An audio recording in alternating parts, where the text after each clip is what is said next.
Hello, hello, and a wonderful day to you.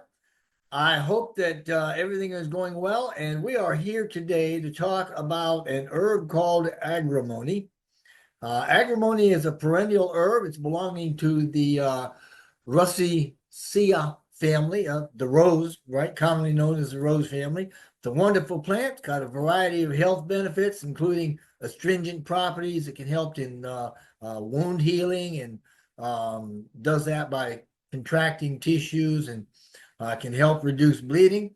It's also an anti-inflammatory, right? It's got properties that make it useful for treating skin irritations and conditions like that. But overall, agrimony is an excellent candidate for salves and tinctures, which we talked about in previous videos with those titles, I might add, and has even traditionally been used to alleviate stress and anxieties. Also good for internal use. Studies suggest that agrimony may help in managing blood sugar levels as well.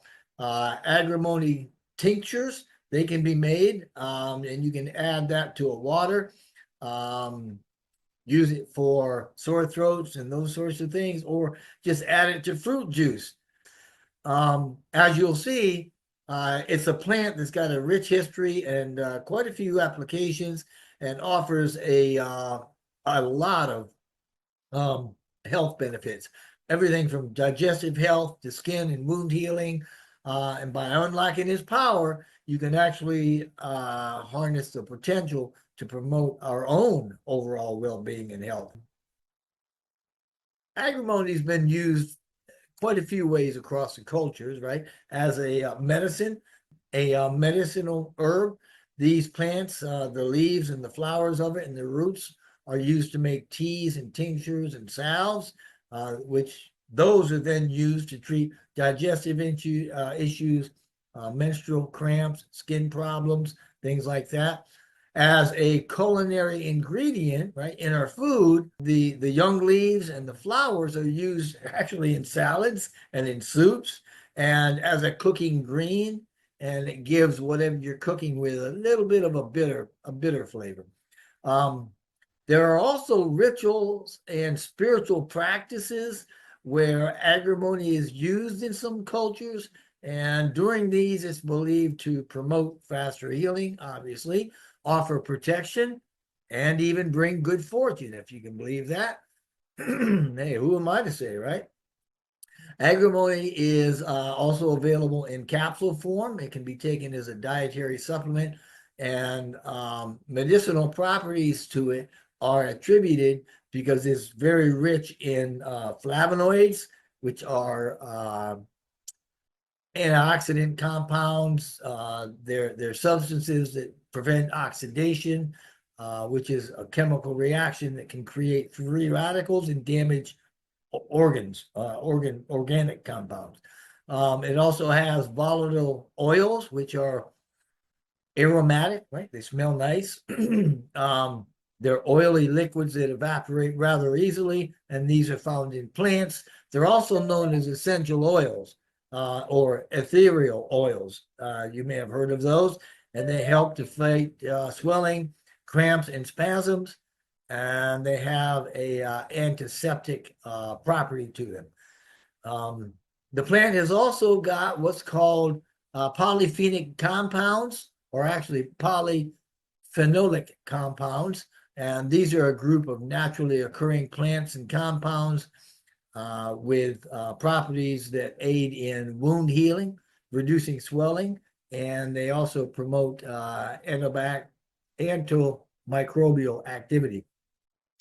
As always, my recommendation is to follow proper dosages on whatever product labels you have, and be mindful of using too much of a good thing, in this case, agrimony, because it's very, very potent. Still, this herb can be merged into the diet in a number of ways. One of the most common ways, as we've alluded to earlier, is by tea. All you have to do is steep the agrimony leaves in hot water for a few minutes.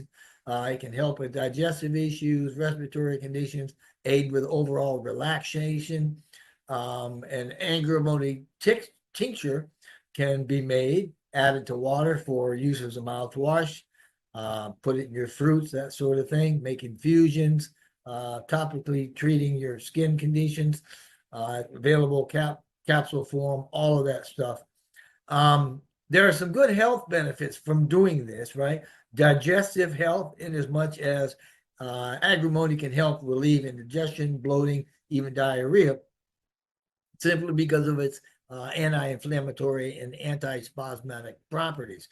It can be used for menstrual relief to ease cramping or heavy bleeding and some other symptoms that are associated with PMS. It's also very good for the skin and wound healing. It can accelerate wound healing, reduce swelling. It also, as we said earlier, exhibits antimicrobial activity. And this is because it's got antimicrobial and antifungal properties that inhibit the growth of these microorganisms. So it's pretty effective against infections. Now, having said all that, the forms it can be used in and the things you can do with it, like we said, tea, all you do is take 1 to 2 teaspoons of the dried flowers and the leaves, and you put them in boiling water for 5 to 10 minutes. You can make tinctures by taking that tincture, add 20 or 30 drops of it into, whatever you're drinking 2 or 3 times a day. And you can make salves out of it. You take the Agrimonia salve once it's been completed and just topically put it on the affected area, on your skin for 2 or 3 times a day. If you want to know more about those types of things, view the blue background videos that I've got of the same names: tinctures, salves, brines, that sort of stuff. Now, while Agrimonia is generally considered safe, there are some recommended precautions. First, it's essential to use it in moderation, since excessive consuming of it or consumption could lead to adverse effects because of how potent it is.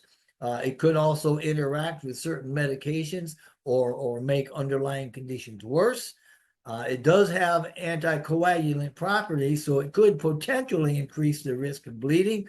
And it's recommended that women who are pregnant or breastfeeding avoid using it, right? And for all these reasons, I would certainly recommend asking your healthcare provider about it before you start using it as a medicine, especially if you're taking blood thinners, diabetes, or medications, or even blood pressure medications.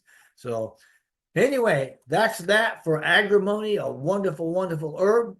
I would like you to please remember to like, share, subscribe, leave comments below. I try to reply to each one.